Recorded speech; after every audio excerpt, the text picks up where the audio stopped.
Considère à l'appel Marie-Dolores Angulon, Jean-Gilbert Vapsal, présent. Lynn Baraduc, Jean-Claude Bernard. Ah, d'accord. Procuration Madame Meunier. Yann Véron, Dominique Cavaillol, Didier Casimajou, présent. Jean-Jacques Châtelier, présent. Lionel Cholon, Jean-Louis Clamour, Dominique Clavier, Jean-François Dalcin, Serge Daillé, Bernard Daney, François Dora, Jocelyne Doré, Mylène Doro, Bernard Dréau, Daniel Dubourg, Philippe Dubourg a donné procuration à Patricia Peigné, Laurence Ducos, Pascal Rappé, voilà. Marie Fortinon, Jérôme Gauthier, Christine Forestier a donné procuration à Jean-Gilbert Vapsal, Marie Fortinon est là, Jérôme Gauthier, Marc Gauthier, Michel Atapi est là, Corinne Nolan,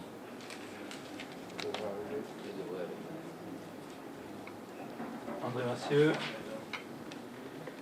Laurence Meunier, Guy Moreno, Patricia Peigné, Jean-Marc Pelletin, Anne-Marie Queneau,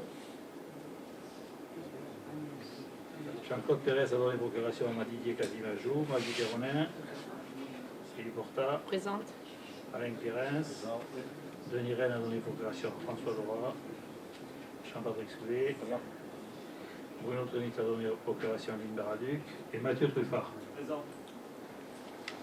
Merci. Un secrétaire de séance ou une secrétaire de séance? Sylvie Porta, merci. Information générale, donc prochain conseil communautaire donc, par rapport au fait que le compte de gestion n'est pas tout à fait prêt, donc le receveur nous a promis effectivement que nous aurons ça incessamment sous peu et qu'il faut essayer effectivement de le regarder. Donc on aura un prochain conseil communautaire, c'est la semaine prochaine, le 4. Donc disponibilité des salles, vous avez marqué, on ne sait pas où on va se poser, si peut-être on ne sait pas encore. Bon, ce sera au Candia. D'accord. Et on pense qu'on aura effectivement les comptes de gestion définitifs par le trésorier. Il faudrait qu'on les ait avant le 27, c'est-à-dire avant demain. C'est ça. Les travaux de la Villa Rosa. J'ai eu tout à l'heure au téléphone, il me les a promis pour demain, finaliser les maquettes et envoyer les maquettes, enfin finaliser les pointages et envoyer les maquettes vendredi. Donc vendredi, comme d'habitude, pour mon envoi des pièces jointes, normalement nous devrions avoir toutes les pièces afférentes au compte de gestion et au compte administratif. Ce qui concerne l'information générale, donc les travaux de la Villa Rosa sont pratiquement terminés. En ce qui concerne les décisions, donc il y a eu la liste des DIA. La liste des DIA, vous les avez reçues, je pense, tous. Un acte d'arrêt. Non.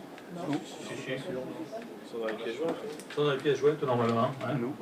Non, ils n'étaient pas. Non, jamais vous les affichez. Non, d'accord. Non, ils n'étaient pas. D'habitude, on en voit, mais là, vous voulez les afficher? Ah, on les a là. D'habitude, ils y sont. Hein. Voilà, et c'est... Bon, elles sont là. c'est pour souvenir. un acte d'arrêt d'une régie de recettes auprès de la redevance d'ordure ménagère initiative sur l'Estiac, Paillet-Rion. Autre décision, attribution du marché d'études pour l'actualisation du plan de gestion de l'île de Raymond. Et la réadhésion à l'AMG pour l'année 2020. Sur l'ordre du jour, un retrait, puisque nous n'avons pas effectivement l'ensemble des éléments de la délibération numéro 12. Je m'en suis entretenu avec Jean-Marc Pelletin et Patrick Soulet dans l'après-midi. Il s'agit de subvention de fonctionnement à la crèche Propre Lune. Après attache avec les responsables de la crèche, ça ne pose pas de problème effectivement que la délibération passe lors d'un prochain conseil communautaire. Donc on va modifier l'ordre du jour pour libérer le plus rapidement Jean-Michel Virem qui va nous présenter effectivement les raisons de l'augmentation de la cotisation de la mission locale. Jean-Michel Virem est là ce soir, c'est le point numéro 18 et si vous le voulez bien, on va le passer tout de suite et on va lui donner la parole. Peut-être c'est important d'abord. Donc concernant, c'est le protocole d'accord avec la mission locale des Deux-Rives. Comme vous avez pu le voir, il y a une augmentation de 50 centimes par habitant. De 2,02 on passe à 2,52. Tout simplement, lorsqu'on est allé pour le budget prévisionnel 2020 et la mission locale, Jean-Michel va vous l'expliquer mieux, l'État demande qu'il y ait un fonds dédié engagé sur le budget 2020. Et à savoir, c'est ces 50 centimes qu'ils ont répercutés sur chaque habitant. Et là, maintenant, Jean-Michel, je te donne la parole. En général, vous me voyez pour présenter les données chiffrées et le bilan de la mission locale. Aujourd'hui, on m'a demandé de venir expliquer techniquement pourquoi la cotisation demandée par habitant est passée de 2,02 à 2,52. Voilà. Je vais commencer mon propos en disant que ça n'est pas pour combler un déficit.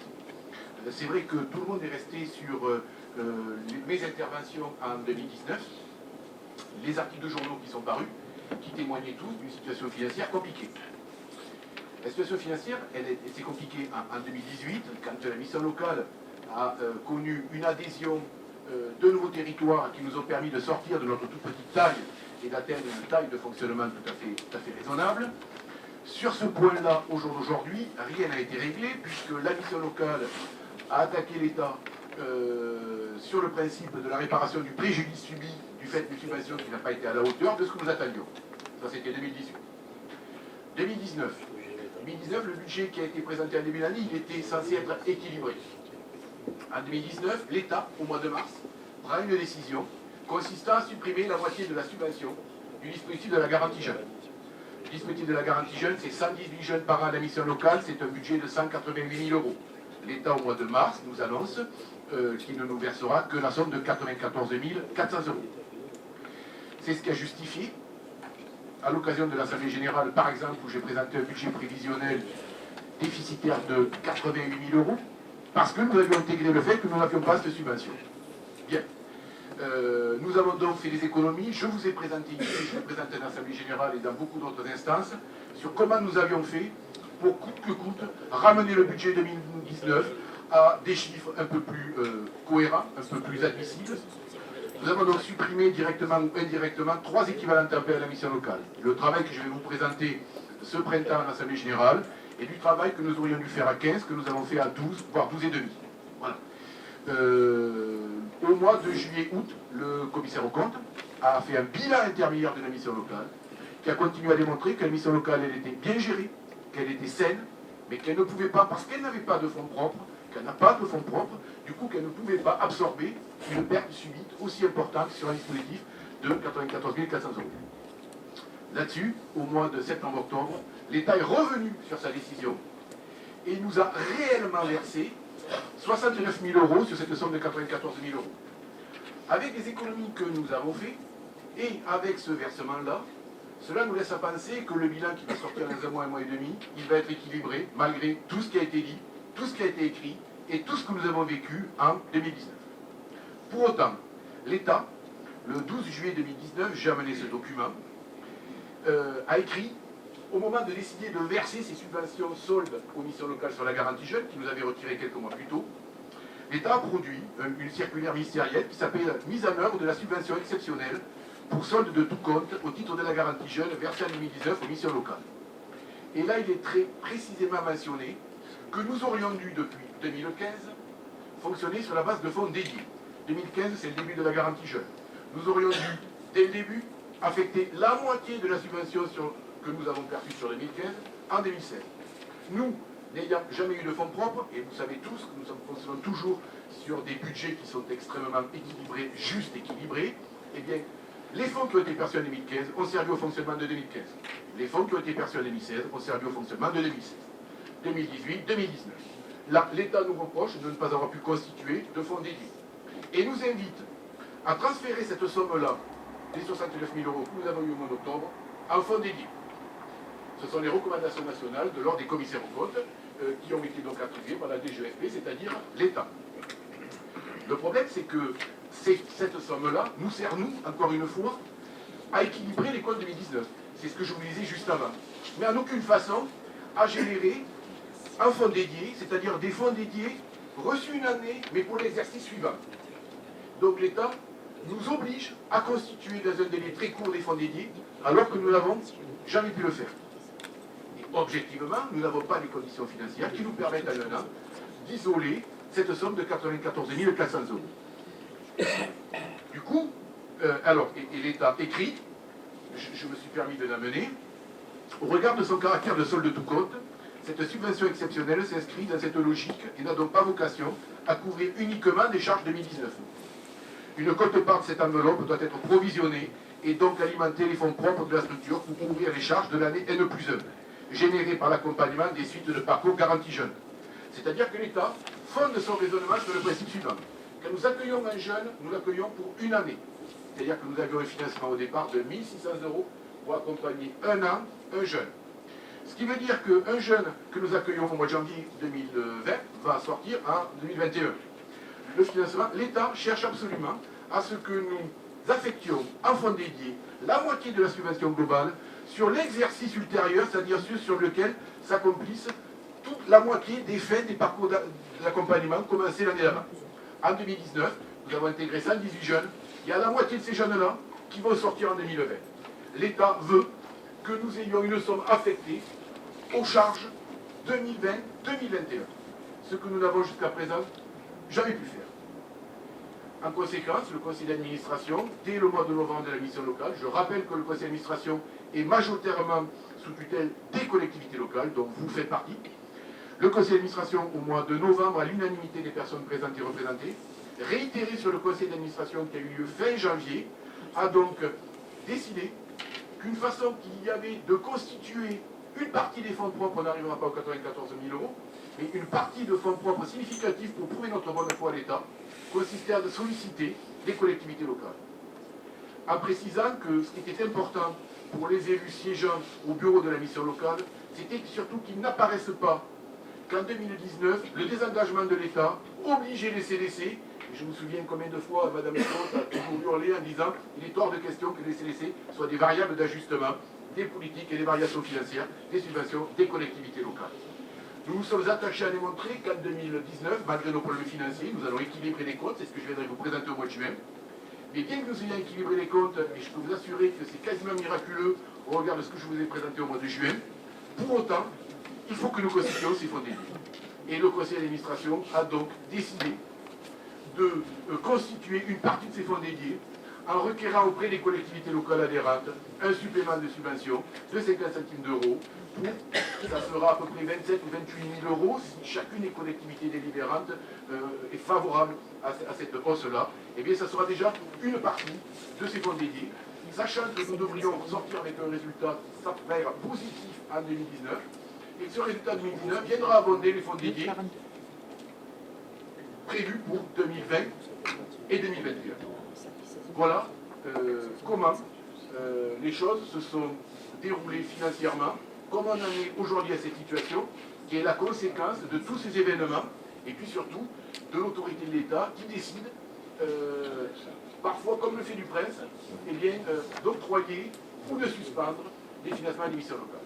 L'État en 2019 a par ailleurs garanti, entre guillemets, le fait que les missions locales garderaient leur autonomie, qu'il n'y aurait pas de fusion avec Pôle emploi. Les missions locales vont se voir confier d'énormes chantiers au mois de septembre de l'obligation de formation pour tous les jeunes de 16 à 18 ans. La mission locale, au jour d'aujourd'hui, investit le champ d'action de tous ces jeunes invisibles, et c'est une nouvelle politique publique. Ça y est, nous sommes en œuvre, nous avons un comité de pilotage, un certain nombre d'entre vous sont invités lundi prochain. Donc c'est toutes ces nouvelles politiques publiques-là qui sont déclinées sur le territoire, qui renforcent le fait que les missions locales survivront, mais que pour autant les obligations financières auxquelles elles sont soumises, c'est l'État qui continue à les imposer, malgré ce que nous avons produit comme effort pour absolument contenir notre budget 2019. Et d'où nous partons, 2019 sera équilibré, je peux vous l'assurer, je ne connais pas encore le montant, cette petite somme-là ne sera pas suffisante pour constituer les fonds dédiés. Voilà pourquoi on fait appel à ce mode de financement auprès des collectivités locales. Voilà, je tiens à votre disposition parce que le document qui explique aux yeux de l'État cette prise de décision de l'État, cette posture, je le tiens à votre disposition, si vous le souhaitez, c'est un document officiel du ministère du Travail, signé du délégué général à l'emploi, c'est un adjoint à Muriel Pénicaud, du 12 juillet 2019. Voilà. Et là, je suis prêt à répondre à toutes vos questions, si j'ai essayé d'être clair, concis, précis, et surtout de bien expliquer qu'il ne s'agit pas, je veux dire, la mission locale, ce n'est pas le tonneau d'Anaïde, ce n'est pas une structure qui perd régulièrement des financements. Nous sommes crispés sur l'équilibre budgétaire. Nous avons pu prouver X fois, notre aptitude à les tenir, 2, la sincérité de nos comptes, et 3, le fait que, au regard des moyens humains déployés et de tout ce que nous investissons sur le territoire comme instance, il me semble que, légitimement, la mission locale était en situation de pouvoir présenter cette situation-là. Voilà. Je suis à votre disposition. Merci en tout cas de m'avoir écouté aussi attentivement. Vous avez besoin de cette réserve. Si on dit réservé, donc ça n'aura qu'une année, cette augmentation de 0,50. Alors, ça n'aura lieu qu'une année, que pour autant que nous verrons à la fin de l'année où nous en serons de la constitution des fonds dédiés. Voilà. Voilà. L'idéal, c'est 94 400 euros. Nous sommes sur une estimation d'à peu près 40 à 50 000 euros à la fin de l'année. Ça peut être suffisant. Nous nous rapprocherons des services de l'État et eux nous diront, puisqu'on a chaque année un dialogue de gestion au mois de juin et juillet, et comment eux ils reçoivent notre nouvelle situation financière. Voilà. Mais bien évidemment, bien évidemment. De 2,02 à 2,52, c'est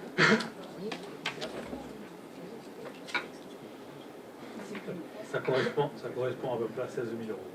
Est-ce que l'explication de Jean-Michel Birem vous ont convaincu? En tout cas, vous avez l'avantage d'être très clair par rapport à ça.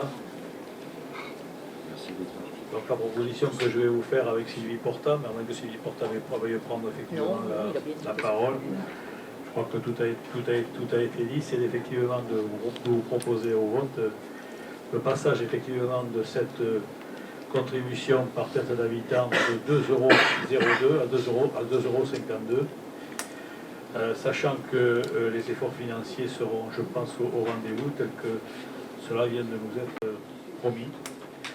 Jean-Michel, et il acquiesce. Donc, vous serez tous invités à l'Assemblée Générale au mois de juillet. est-ce qu'il y a pas d'autres remarques là-dessus?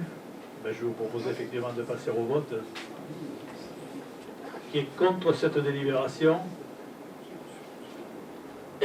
Qui s'abstient?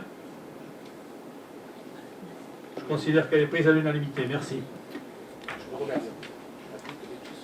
Nous allons reprendre le cours normal de notre délibération. Nous allons revenir donc à la délibération numéro 1 qui porte sur le sujet suivant, motion de soutien au département pour le respect impératif de l'autonomie fiscale et de la libre administration des collectivités. Vous savez qu'effectivement aujourd'hui, on prend régulièrement des coups de butoir de la part de l'État pour faire en sorte qu'effectivement on perde petit à petit cette autonomie fiscale et le département en est le témoin. Vous savez que le département intervient régulièrement dans le cadre de tous nos investissements par le biais de subventions. Et il travaille également dans ce qu'on appelle, nous, la péréquation et qui permet aux plus petites communes, lorsqu'elles ont des projets, de pouvoir boucler leur budget. Au revoir. Donc, le département, effectivement, a pris effectivement une délibération et moi, je pense qu'effectivement, et la proposition que je vous fais, c'est de soutenir cette motion qui a été prise par le département afin de pouvoir continuer à bénéficier de cette péréquation. Guy, je te regarde là, au moment où je te présente cette délibération, tu vas peut-être effectivement nous dire deux mots sur ce qui se passe au département. Oui, comme vous le savez ou vous ne le savez pas, mais vous le savez tous autour de cet hémicycle, qu'effectivement, il y a eu un encadrement qui a été prévu du gouvernement aux collectivités, c'est-à-dire qu'on avait un encadrement budgétaire. L'encadrement budgétaire était assez sévère et la Gironde, compte tenu de la créativité du territoire, c'est-à-dire entre 20 et 25 000 maintenant par an, et depuis quelques années entre 15 000 et 20 000, C'est-à-dire on accueille tous ces gens-là avec effectivement, bien évidemment, en fonctionnement et en investissement, des coûts supplémentaires qui sont assez énormes. Je dois dire que on fait partie pratiquement de 2 ou 3 départements en France qui sont vraiment dans cette situation. Et donc nous avons effectivement pris conscience que si on ne pouvait pas continuer à fonctionner avec effectivement le budget qui nous était... on aurait pu, je dirais pourquoi, on aurait pu, mais de manière volontaire, nous avons décidé, du moins la majorité départementale, de ne pas se plier à cet encadrement, tout en sachant effectivement que notre budget fait partie est montré du doigt comme un budget excellent, puisque Standard & Poor's, ça fait maintenant 5 ou 6 ans qu'on a le maximum, et on est peut-être dans les 2 ou 3 départements qui sont le mieux gérés en France. Et donc le président Blaise a décidé effectivement de ne pas tenir compte de ça, et donc on a dépassé cet encadrement financier. Et effectivement, sans nous demander, sans dialogue, sans rien du tout, on nous a appliqué une pénalité qui se monte à 12 millions d'euros, c'est-à-dire la moitié d'un collège. Et voilà, donc je dois dire que cette motion que nous avons prise a été prise par l'ensemble des conseillers départementaux. La région est aussi soumise à cet impératif. Elle a légèrement dépassé, pas autant que nous. Mais voilà, donc il y a plusieurs départements qui sont dans notre cas. Et suite à cette décision, apparemment la préfète a décidé maintenant d'engager le dialogue avec le président Blaise. Jusqu'à maintenant, il n'y a eu aucun dialogue, il y a eu juste le coup de massue, l'amende de 12 millions. Donc voilà, je pense qu'il est important parce que c'est le département, c'est la région. Peut-être demain, ça sera les communautés de communes, et peut-être un peu plus tard les communes. Donc effectivement, c'est la libre administration de on est des élus, c'est la libre administration de nos collectivités, voilà. Merci. Avant que je passe au vote, est-ce qu'il y a des remarques? Est-ce que peut-être quelqu'un veut réagir sur cette délibération? Il n'y a pas de réaction particulière? Oui. Bon, je ne veux pas engager le débat sur le fond parce qu'il pourrait être un petit peu long. Moi, je m'abstiendrai parce que je considère aujourd'hui que c'est une position très politique du président Blaise que je respecte par ailleurs. Mais je pense que c'est un combat politique et que je considère que c'est ni le lieu ni le moment de le faire ici. D'autres réactions par rapport à ça? Qui est contre cette délibération? Qui s'abstient? Dominique Clavier, Pascal Rappé et Mathieu Truffard. Je considère que le reste de l'Assemblée est pour. Merci beaucoup. Bon, contribution volontaire aux SDIS, bon, vous savez ce que c'est, on l'a déjà fait l'année dernière. Hein. On l'avait déjà vu, on l'a vu un bureau du maire, il s'agit effectivement de répartir, donc d'attribuer une subvention directement à partir de la communauté de communes. Pour rappeler, c'était l'histoire de la population. Hein. Et puis après, on répartit ça effectivement sur les AC. Donc ça correspond à 46 000 euros en plus de ce que vous versez individuellement dans chaque commune. Et après, on reverse. On reprend ça sur les AC, c'est ce qui avait été prévu, ça a été vu en bureau. Est-ce que vous voulez qu'on débatte un peu plus là-dessus ou est-ce que cette délibération ne vous pose pas de problème particulier? Oui, monsieur Xavier. Juste un point qui avait été évoqué, enfin que j'avais soulevé au bureau des maires, c'est que peut-être qu'on fasse un rappel à nos parlementaires qui serait intéressant de remettre sur la table la facturation par les services de secours d'un certain nombre d'interventions qui ne sont pas du domaine public mais qui concernent le champ privé et qui néanmoins aujourd'hui sont supportés par les finances publiques. Oui, écoutez, il n'y a pas de souci par rapport à ça, mais ça, je crois que ça avait déjà été remonté, mais on peut refaire quelques piqûres de rappel, c'est pas plus mal, parce que c'est vrai qu'ils sont sollicités, c'est vrai qu'ils sont souvent sollicités pour des choses qui ne sont pas forcément de leur ressort, et ça paraît évident. Ça paraît évident, surtout dans des endroits où effectivement, les secours en montagne ou autre. Bon, écoutez, très bien par rapport à ça. Oui. On avait un tableau avec ça. On avait un tableau par contre. Oui. Moi, je suis pas au bureau des maires, alors Oui. c'est une explication. Oui. Mais j'ai pas compris pourquoi il y avait des différences de cette nature-là entre les communes. Ah non, attendez, vous allez voir, vous n'avez pas le tableau.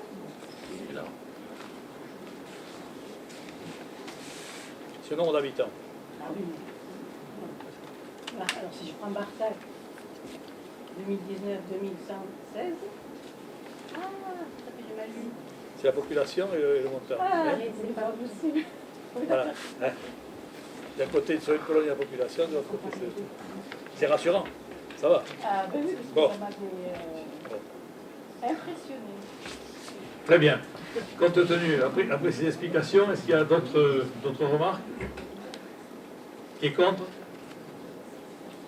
Qui s'abstient? Je considère qu'elle est prise à l'unanimité. Merci. Alors, désignation d'un délégué à la protection des données mutualisées.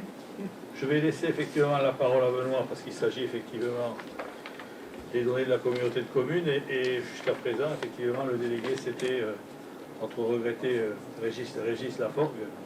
Donc il faut bien entendu le remplacer. Benoît, je vous laisse là. Oui, pas beaucoup plus à ajouter.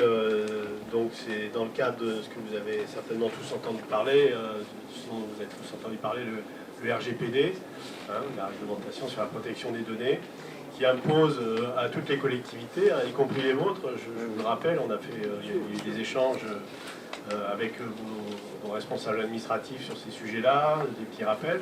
Donc toutes les collectivités doivent désigner un DPO, un délégué à la protection des données. Donc il se trouve qu'avant on avait cette personne-là en interne, Régis, qui était désigné DPO. Et là, nous proposons de délibérer pour désigner un délégué à la protection des données qui soit mutualisé. Et ça, c'est les services de Gironde numérique qui nous proposent cette mutualisation, puisque le juriste de Gironde numérique peut être désigné DPO pour l'ensemble d'un certain nombre de collectivités. C'est-à-dire, à un moment, c'est un référent. Si la CNIL s'adresse ou la CADA s'adresse à ce référent, donc il est fléché, on envoie son nom, ils savent où s'adresser s'il y a besoin. Voilà. C'est tout ce que je peux vous en dire. Enfin, Bon, au verso de la délibération, hein. Donc c'est M. Joachim Jaffel, qui est responsable administratif et juridique et financier au syndicat mixte, hein, et M. Yann Poupeau, qui lui a remplacé Régis Laforgue, qui est ce qu'on appelle l'agent de liaison et de coordination au sein de notre CDC. Donc voilà, cette délibération, c'est pour mettre les choses en place et pour qu'on ait effectivement les délégués nécessaires à la protection de nos données mutualisées. Est-ce qu'il y a des remarques sur cette délibération? Non, je peux passer au vote. Qui est contre? Qui s'abstient? Merci beaucoup, je considère qu'elle est prise à l'unanimité. Jérôme Gauthier. Donc il s'agit d'autoriser donc le président à signer des conventions pour les installations sportives communautaires, à savoir donc le gymnase de Cadillac et le stade de Sainte-Croix. Donc si ces installations sportives sont mises à disposition de l'association pour diverses animations. Avant il n'y avait pas de cadre, pas de convention. Donc, vous avez reçu en pièce jointe des exemples de conventions. Il s'agit d'autoriser le président à pouvoir signer ces conventions pour la mise en place, mise à disposition, pardonnez-moi, aux différentes animations proposées. Pas de remarques, ça a été bref. Et contre cette délibération, qui s'abstient? Merci beaucoup, je considère qu'elle est prise à l'unanimité. Moi, je n'avais pas prévu d'intervenir sur la deuxième délibération numéro 5, mais Philippe Dubourg n'est pas là. Donc,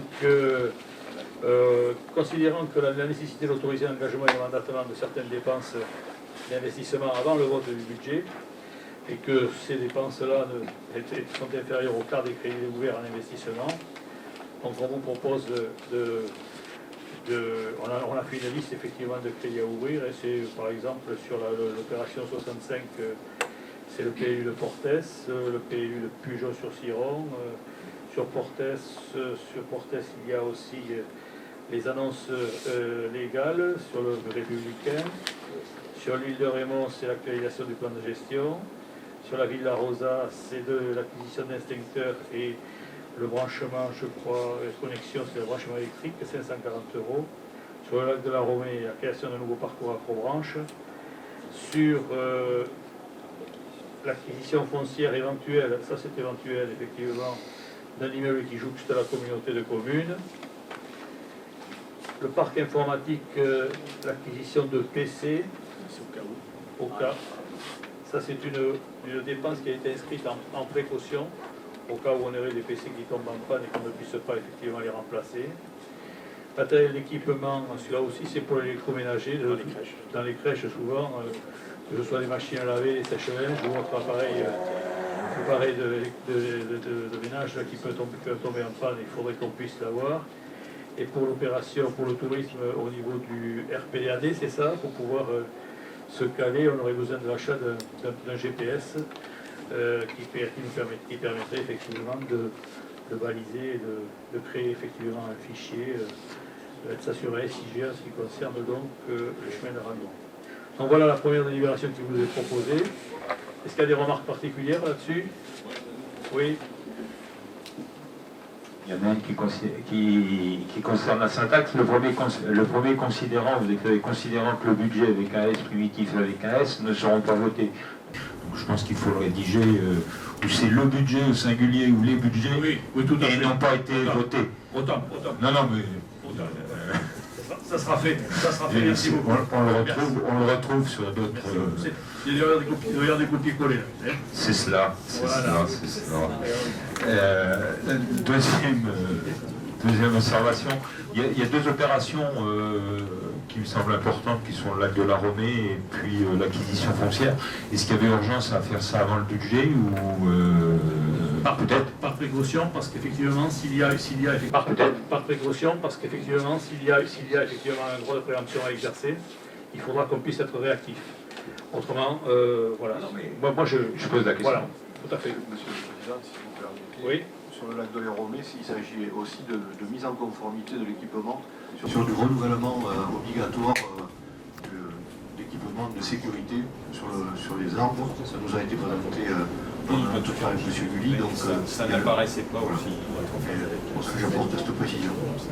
D'une manière générale, ce sont effectivement des dépenses d'investissement et de précaution, de telle manière à pouvoir effectivement ne pas être pris au dépourvu, le cas échéant. D'autres remarques, à part celle de Dominique Clavier, donc je vais vous proposer de passer au vote. Qui est contre cette délibération? Qui s'abstient? Alors attention, Monsieur Dora, Monsieur Latapi, deux fois Monsieur Dora, Madame Ducos et André Massieu. Donc, voilà. Donc il y a un pouvoir, M. Dora a un pouvoir. Écoutez, je vous remercie. Vous n'oublierez pas à la fin de la réunion, je crois qu'il y aura des documents à signer par rapport effectivement à cette délibération et celles qui suivent. Hein. Déchets ménagers, ouverture de crédit. Donc Mylène, je pars sous ton contrôle. C'est éventuellement pour l'achat de bac à puce, c'est ça, hein? Toujours pareil, hein, pour le budget préventif, on est toujours dans le même principe. Hein. Et pour les travaux de voirie sur la déchetterie de Virlande. Voilà. Des remarques? Qui est contre cette délibération? Qui s'abstient? Merci, je considère qu'elle est prise à l'unanimité. C'est un investissement. Donc là, c'est sur la compétence GEMAPI. Jean-Patrick, opération dans l'étude de danger de digue, hein, c'est ça, hein? Voilà, c'est pour commencer à travailler sur l'étude de danger des digues Garonne. Pareil dans l'attente du vote du budget, puis aussi des travaux sur les berges de l'Estiac. Donc on a l'investigation géotechnique et un arbre enlevé d'éviter qui est tombé dernièrement. Donc voilà, c'est pour anticiper. Et je crois que l'anticipation va être bienvenue parce que je viens d'avoir des informations avec Guy Moreno. Il semblerait qu'il y ait une détérioration, effectivement, je ne suis pas allé voir, mais il paraît qu'il y a une détérioration des digues à ce niveau assez importante et il va falloir qu'on regarde les choses. Bon voilà. Remarque? Qui est contre cette délibération? Qui s'abstient? Bruno, c'est vrai. Bruno Trédit s'abstient. Alors, sur laquelle? Celle-là, Jean-Claude Bernariol. Merci beaucoup. Mylène, toi. La 8e délibération est une délibération de principe qui porte sur la gouvernance et les modalités techniques et les financements régissant le service de prévention et de gestion des déchets ménagers dans le cadre de l'harmonisation actuelle. Donc, vous avez tous suivi les travaux qui ont été élaborés en différentes commissions des ordures ménagères, les bureaux des maires où vous avez eu des explications avec la présentation des scénarios retenus. Et aujourd'hui, c'est de prendre une délibération qui acte où nous en sommes arrivés à aujourd'hui, c'est-à-dire de prendre acte sur les orientations donc, qui ont été exprimées en bureau des maires et en différentes commissions des ordures ménagères. Donc, à savoir qu'en matière de gouvernance et l'exercice de la compétence, nous resterions sur le maintien de l'exercice de la compétence par la CDC sur les communes de la rive gauche, le maintien de l'exercice de la compétence par le CEMOCTOM sur les communes de la rive droite hors Sainte-Croix-du-Mont, le maintien de l'exercice de la compétence par le SICTOM sur la commune de Sainte-Croix-du-Mont et le renforcement des actions de prévention sur les communes de la rive gauche où la CDC reste compétente. En matière de financement, tout le monde s'est prononcé pour une généralisation de la redevance incitative. Sauf sur la commune de Sainte-Croix-du-Mont où ça ne sera pas possible de la déployer, puisque le SICTOM de Sud-Gironde ne peut pas déployer tous ses moyens pour une seule commune de la communauté de communes Convergence Garonne. Une étude de l'opportunité de généraliser à l'ensemble des communes, donc sauf Sainte-Croix-du-Mont, les modalités d'application de la redevance incitative qui sont existantes sur la rive gauche, à savoir une redevance basée pour la part fixe sur la composition du foyer ou le volume du bac des ordures ménagères. Pour la part variable, soit sur la levée et la pesée, sauf cas particulier où le système de pesée embarqué ne serait pas opérant, sur un nombre déterminé de levées du bac des ordures ménagères qui seront incluses dans l'abonnement, et sur un nombre déterminé de passages en déchetterie. Vous avez les fréquences, il y a une collecte hebdomadaire en porte-à-porte pour les OM, une collecte bimensuelle en porte-à-porte pour les recyclables et une collecte en apport volontaire du verre. Tous ces principes, évidemment, seront confortés avec l'étude et les résultats de l'étude qui seront donnés par la faisabilité technique ou non de pouvoir opérer le mode de financement à la levée et à la pesée. Enfin, à la levée sûre, mais à la pesée, c'est le résultat de la suite de l'étude qui pourra le définir. Voilà, mais on ne s'est pas fermé la porte par rapport à ça. Voilà, donc c'est pour acter où nous en sommes aujourd'hui par rapport à cette étude d'harmonisation.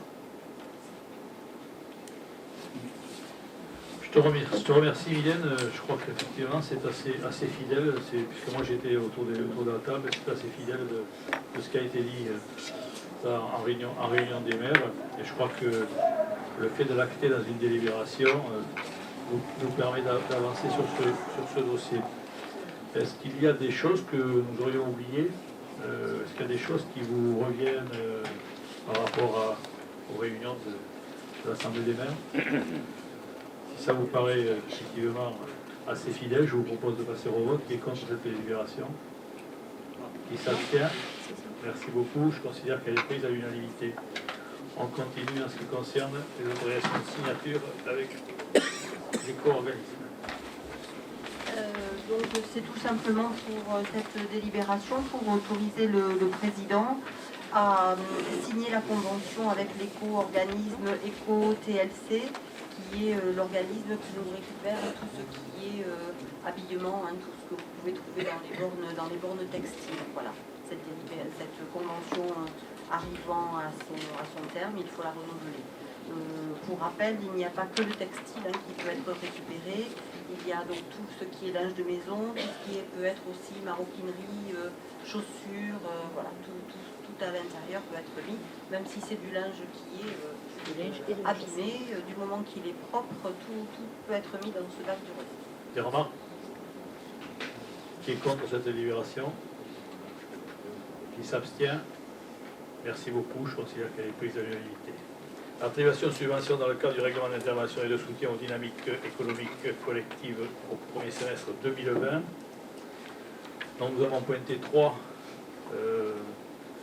possibilités de subventions communautaires. Sur la commune de l'Estiac, la création d'un carrelet pédagogique. Ça a été acté en commission pour 1 334,62 €. Pour le club des Deux Rives, comme on le fait un petit peu tous les ans, l'organisation d'une conférence entreprenant sereinement à 4 000 €. Et le Monde Art, qui est la création d'un café-épicerie, c'est la reprise du Monte Crucien. Il y a eu effectivement un débat en commission. Ce débat en commission a surtout porté sur l'équilibre effectivement du projet. Et donc la communauté de communes irait sur cette opération à hauteur de 1 000 €. Si la commune de cette Croix du Mont va aussi à la même hauteur, de telle manière à faire en sorte que l'équilibre du projet soit respecté. C'est-à-dire qu'en fin de compte, il n'est pas question de financer effectivement un projet si au bout, ils ne doivent pas pouvoir effectivement arriver à le faire. Donc ça, c'est la proposition de la commission sur le projet de la création d'un café-épicerie. Est-ce qu'il y a des remarques là-dessus? Il n'y a pas de remarques particulières?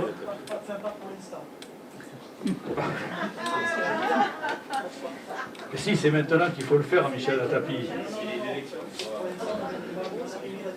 Hein? C'est le conseil communautaire qui est souverain pour attribuer ces subventions ou pas. Non, mais le problème pour nous, il n'y a pas de problème pour l'attribuer par rapport à ça. Et c'est l'équilibre financier qui nous a un petit peu effectivement interpellés. Voilà. Donc, tout est dit dans cette délibération. Est-ce qu'on peut passer au vote? Qui est contre cette délibération? Qui s'abstient? Je considère que cette délibération est prise à l'unanimité. Développement économique.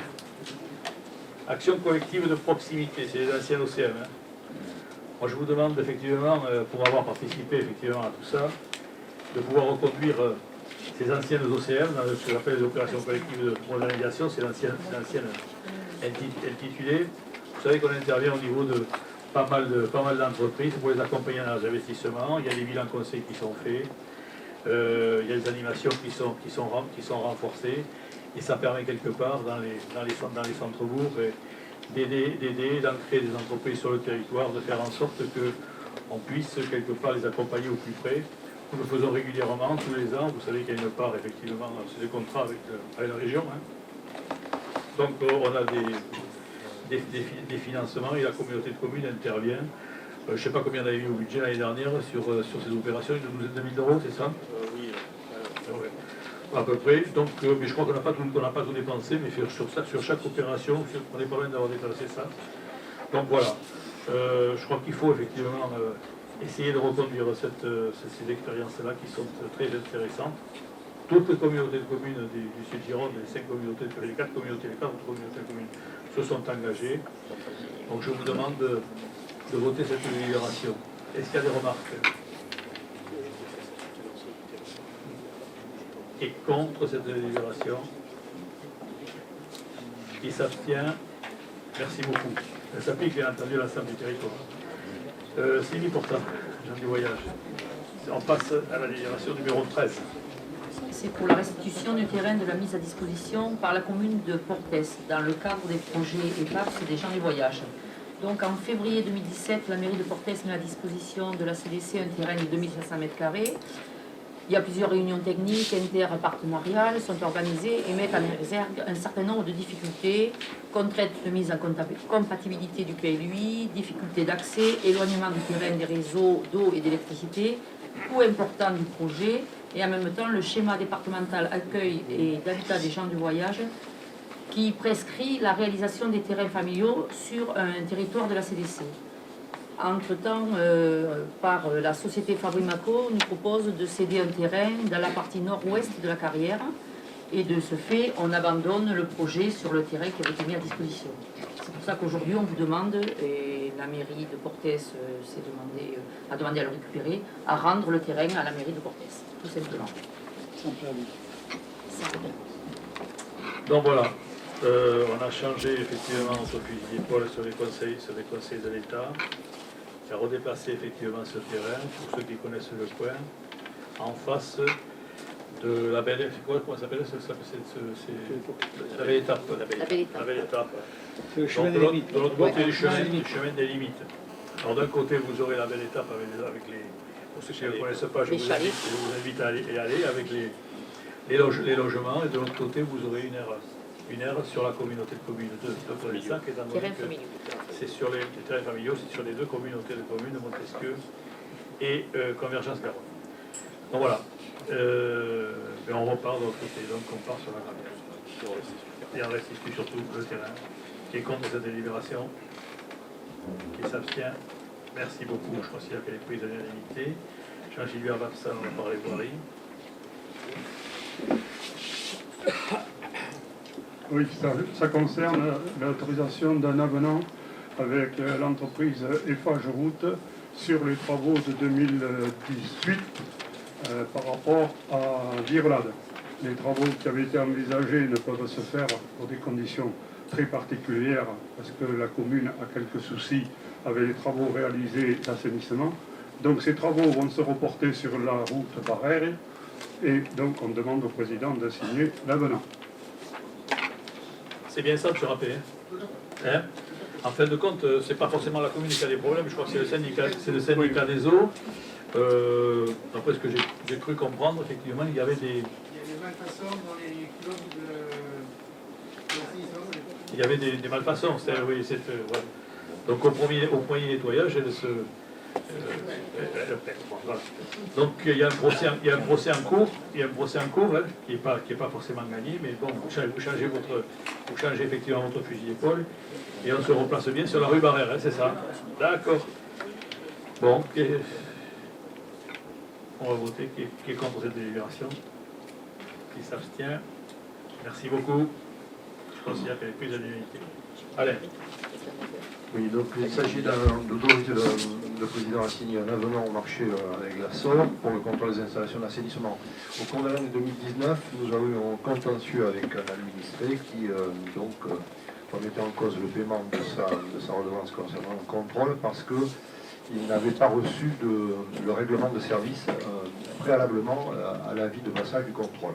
Après s'être renseigné auprès des services juridiques, il est effectivement obligatoire que ce règlement soit envoyé au moment de l'avis de passage pour le contrôle. Donc on a fait faire une estimation par les services de l'envoi de ce règlement par la CDC et un comparatif avec le devis de la SOR. Il s'avère qu'à quelques euros près, le devis de la SOR n'est pas plus cher et donc c'est plus simple.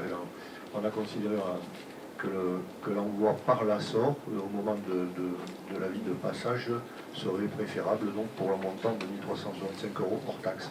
Donc il s'agit d'autoriser le président à signer cet avenant pour pouvoir faire envoyer ce règlement qui est obligatoire aux usagers au moment du préavis de contrôle. Bon, je crois que tout a été dit. Hein. Donc il faut qu'on envoie ce règlement. Ça a un coût, 1 365 €. Dedans. Oui. Non. Qui est contre cette délibération? Qui s'abstient? Merci beaucoup. Millions d'euros. Avenant marché exploitation de la déchetterie intercommunale. C'est votre été gentil. Merci.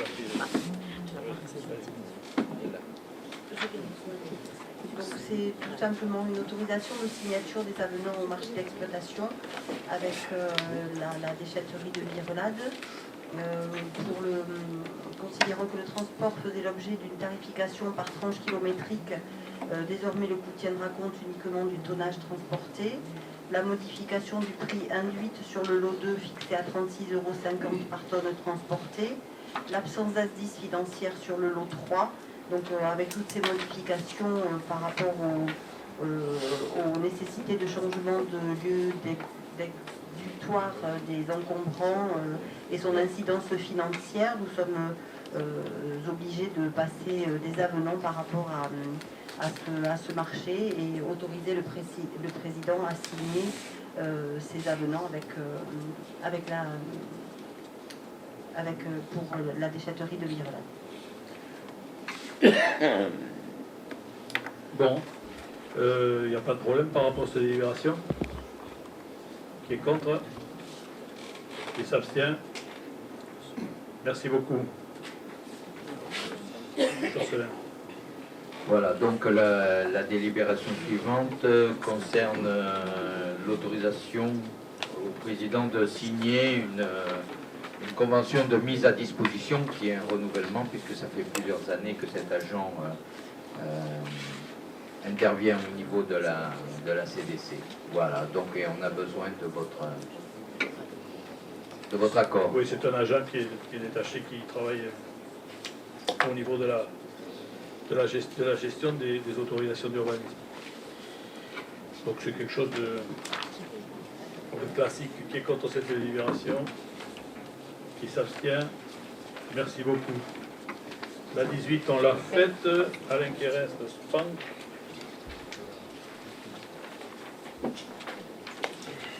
Oui, donc on revient une nouvelle fois vers vous pour une modification du règlement du SPANC. Comme vous le savez, elle a été reportée précédemment lors de précédent conseil communautaire à ma demande, parce que je considère que la rédaction n'était toujours pas suffisamment précise. Donc ce soir, après aval de la commune de Budos, il s'agit de vous proposer donc une nouvelle formulation. En fait, il y a eu une erreur d'interprétation de l'arrêté préfectoral concernant le périmètre de protection des sources de Budos. Et dans sa rédaction, donc précédente, la commune de Budos, il était indiqué que la commune de Budos serait contrôlée dans son ensemble tous les 2 ans du fait de sa situation particulière. En fait, quand on relit l'arrêté préfectoral, il y a plusieurs zonages, il y a les périmètres de protection rapprochés sur lesquels le contrôle tous les 2 ans s'impose. Mais par contre, il y a d'autres, le périmètre éloigné, donc il suffit qu'il soit contrôlé à la même fréquence que l'ensemble des autres communes, en fait. Et donc, je ne vais pas vous lire le détail, mais c'est précisé là dans les...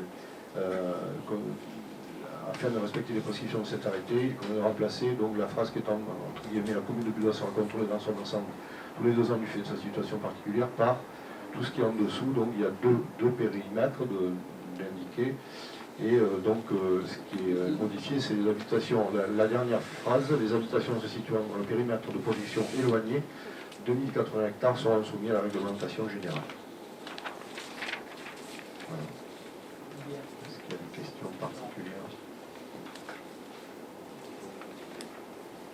Donc, je redis que ça a été validé donc, par la commune de Budos. Pas de problème? Qui est contre cette délibération? Qui s'abstient? Merci beaucoup. Je considère qu'elle est prise à l'unanimité. Jérôme Gauthier, 433. Voilà, donc après avoir intégré le dispositif 433 du département en 2019, donc je vous propose de le réintégrer de nouveau donc, pour 2020, évidemment. Vous voyez, il faut un plan de financement validé. En fait, le département valide, le principe c'est 700 € par intervenant fois 2 mois, ce qui fait donc 5600 €. 1500 € donc pour le chef d'établissement, centre, le chef de centre, pardon, je vais y arriver, c'est forfaitaire tout ça, une formation obligatoire également financée, puis après des dotations spécifiques au territoire, pour la même somme que l'année précédente, hein, c'est 2013,60 €, c'est la même somme que l'année 2019, mais il nous faut donc formaliser cette demande pour l'année 2020, donc pour subvention pour le dispositif 433, que vous connaissez, donc proposé par le département de la Gironde. Bon, c'est quelque chose qui a bien fonctionné l'année dernière, donc on va essayer de le reconduire. Le conseil départemental fait effectivement de gros efforts et nous envoie des agents qui sont effectivement très, très performants et nous permettent effectivement d'avoir des opérations qui vont tourner et des activités qui vont tourner sur le territoire. Est-ce qu'il y a des remarques particulières là-dessus? Qui est contre? Qui s'abstient? Merci beaucoup. Tourisme, modification du règlement d'utilisation des ports fluviaux de Cadillac et Portes. En ce qui concerne donc, je vais parler sous le contrôle de Benoît, hein. C'est surtout sur Cadillac qu'effectivement il y a des problèmes au niveau des appontements où on a remarqué que il y avait certains bateaux qui auraient pu apporter sur le petit ponton de Cadillac, mais qui ne le pouvaient pas à cause du règlement. C'est une manière effectivement d'optimiser un petit peu les choses et de pouvoir mieux gérer les appontements sur ces deux pontons. Je crois que ça réside uniquement dans cette... Hein, il n'y a rien à rajouter, donc ça réside effectivement là. Il me semble qu'il y avait des distances qui étaient des longueurs de bateau qui étaient trop petites, alors que le ponton, qu'on appelle le ponton Eiffel, qui est à côté du pont, peut effectivement avoir des bateaux jusqu'à 70 mètres de longueur, donc ce qui sera possible. Donc ça va nous permettre de libérer le ponton épernon et peut-être quelque part d'avoir un peu plus d'utilisation. Est-ce qu'il y a des remarques là-dessus? Et contre cette libération? Qui s'abstient? Merci beaucoup. Modification des tarifs d'appontement au port de Cadillac-Garonne, donc ça a été vu en commission. Est-ce qu'il y a un tableau ou pas qui pourrait intervenir? Je ne sais pas si vous l'avez vu, je crois que c'était en pièces. Hein.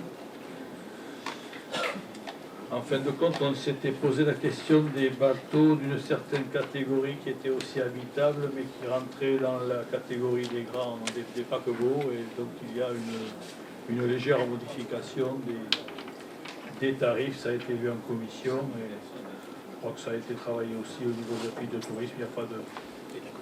Et de la commission, bien sûr, ça a été vu en commission.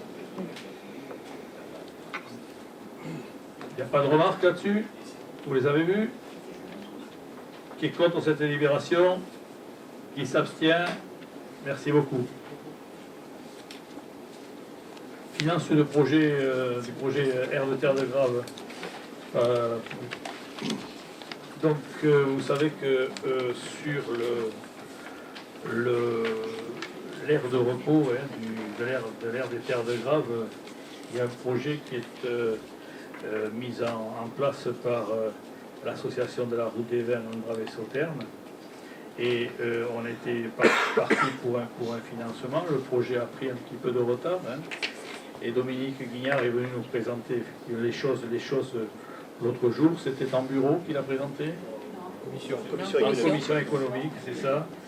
Et donc on a très bien compris l'intérêt aujourd'hui de pouvoir effectivement défendre ce territoire. La question a été posée de savoir ce qu'on faisait de l'autre côté, c'est-à-dire effectivement rive droite. Et il faut que, pour que nous puissions intervenir rive droite, il faudrait aussi que les ODG s'organisent de telle manière à faire en sorte qu'on puisse avoir un interlocuteur, et ce sera sans aucune difficulté que l'on interviendra aussi sur la rive droite. Bon, en attendant, effectivement, ce qui est demandé, c'est effectivement une participation exceptionnelle de 6 000 euros. Toutes les communautés de communes sont parties. Il ne manque plus que nous, je crois. C'est ça? Oui. Est-ce qu'il y a des remarques? Oui. Juste pour rajouter ce que vous venez de dire, Bernard, c'est que c'est de notre côté, Terre de Grave, mais finalement le but c'est de faire rentrer des gens sur le territoire et qui, j'allais dire vulgairement, qui dépensent de l'argent, ce qui bénéficiera à l'ensemble du territoire, rive droite ou rive gauche. Bon, c'est sûr que si on peut aussi faire de l'autre côté des actions qui permettront, c'est bien, mais c'est pas un projet qui est spécifique à une rive. L'objet c'est de faire rentrer des gens sur notre territoire. Tout à fait. Je te remercie, Dominique, de cette intervention, parce qu'il y a eu à un moment donné des interrogations sur la rive droite, mais surtout qu'effectivement, il faut qu'ils soient quelque part organisés. Et dès qu'ils sont organisés en route des vins, et effectivement, et là, on multipliera encore les actions. Mais je suis d'accord avec la sortie ici et l'entrée sur les deux territoires, ça va effectivement apporter à l'ensemble. Qui est contre cette délibération? Qui s'abstient? Merci beaucoup. La 24, c'est... Alors celle-là, bon, effectivement, elle a fait couler beaucoup d'encre, mais je crois qu'on est arrivé au bout. C'est la convention d'objectifs avec l'office de tourisme. Elle a été travaillée, retravaillée. Et là, je vous prends effectivement la mouture définitive arrêtée par la commission, qui fixe le montant de la dotation pour l'année 2020 à l'office de tourisme à 187 000 euros. Et la mise à disposition effectivement du local pour un montant qui a été évalué à 12 240 euros. Est-ce qu'il y a des remarques là-dessus? Qui est contre cette délibération? Qui s'abstient? Merci beaucoup. Alors, ça concerne les travaux d'investissement de 2019. Donc, c'est pour demander à Monsieur le Président de demander le dossier de subvention auprès du département. Donc, vous avez le tableau. Le montant des travaux hors taxe, 199 174,50. La maîtrise d'œuvre, 4300. Et maîtrise d'œuvre suivie de réception de chantier, 3600. Ce qui fait un total de 207 074,50 hors taxe. Donc la demande de subvention va dans ce sens-là.